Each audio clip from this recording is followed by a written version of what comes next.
The National Weather Service in Lincoln has issued a severe thunderstorm warning for central Fulton County until 8:30 p.m.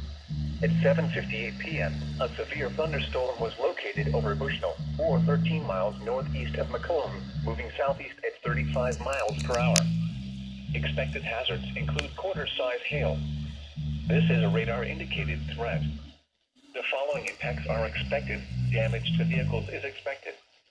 Locations impacted include Canton, Lewistown, Cuba, Avon, St. David, Ipava, Dunfermline, Bernadette, Smithfield, Bryant, Banner, Marietta, Ellisville, Fayette, Duncan Mills, and Little America.